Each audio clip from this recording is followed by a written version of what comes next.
If you are a CFO or a Chief Credit Officer responsible for your bank's CECL calculation and you are frustrated, you are not alone. We are now past the 1-year anniversary from when most community banks had to implement CECL, and it has not taken very long for the shortcomings in many of these models to reveal themselves. In this video, I'm going to review with you the 4 most common problems that bankers are reporting about their CECL models and why it's causing them so much pain each and every quarter, and more importantly, what you should do to get rid of these problems. Issue number 1, the model is a black box. If the model is a black box, it's very difficult to understand the calculation. And if you don't understand it, it's difficult to explain it to your directors, to your auditors, and to your regulators. This is in many ways by design. Software companies have gone out of their way to hide their secret sauce. They don't want you to have a full understanding of how the model works. The problem is that the consequence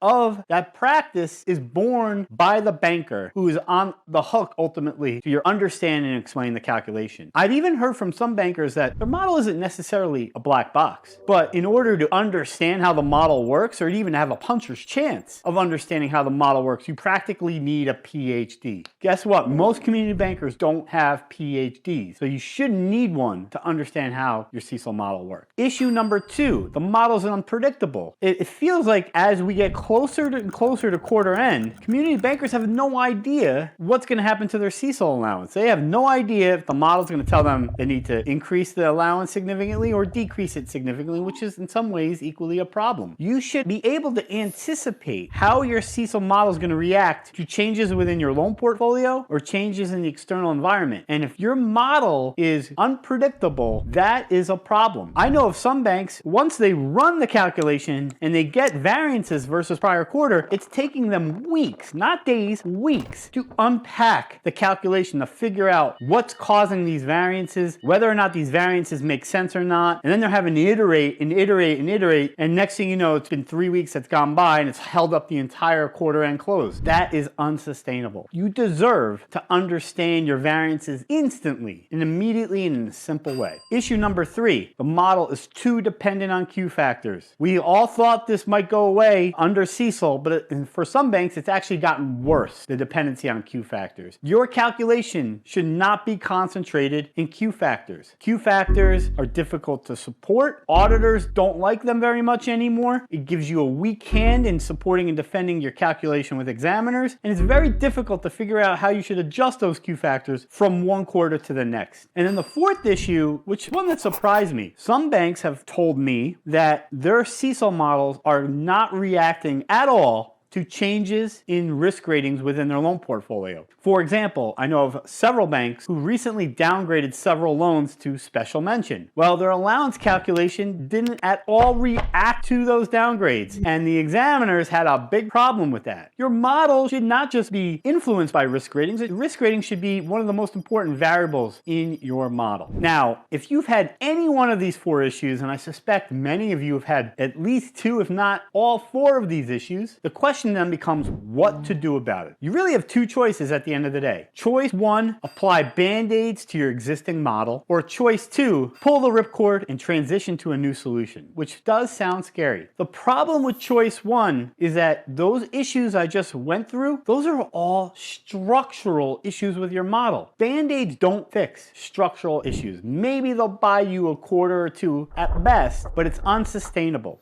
Now, choice 2 isn't as scary as it seems. The good news is that many banks are in your position, and several banks have transitioned successfully to a new solution. We at Invictus have transitioned several banks to our solution in as little as 3 quarters of implementation and testing. Our solution is a combination of consulting and technology. We do the heavy lifting for you. We provide expertise, leadership, software, and manpower to your process. We're with you every step of the way, through an audit, through a model validation, and through a regulatory exam. And at the end of the day, our clients have models that they understand. They have models that are predictable. They have models that they can quickly, if not instantly, understand the variances versus prior quarter, not just at the aggregate level, but all the way down to each and every loan. They have models that are not dependent on Q factors. The average Invictus client has only 30% of their allowance calculation coming from Q factors. And guess what? Our models are not just influenced by risk ratings, they're driven by them, as they should be. Our clients include publicly traded banks that are Big Four audited, as well as banks that are supervised by all of the Big Three regulatory bodies. I hope you go to our website, go to the homepage. On the top right, there's a button that says Let's Talk. Click on it, fill in some information, and we'd be happy to provide you with a free consultation. In any event, I hope by watching this video, you have more than enough confidence to recognize you are not stuck with your existing CECL model, and other banks have transitioned to different solutions, and that is not only a viable option, it's ultimately the best option if you are in this position or you have any of the issues that I went through in this video. Thanks for watching the video. I hope you subscribe, and we'll see you soon.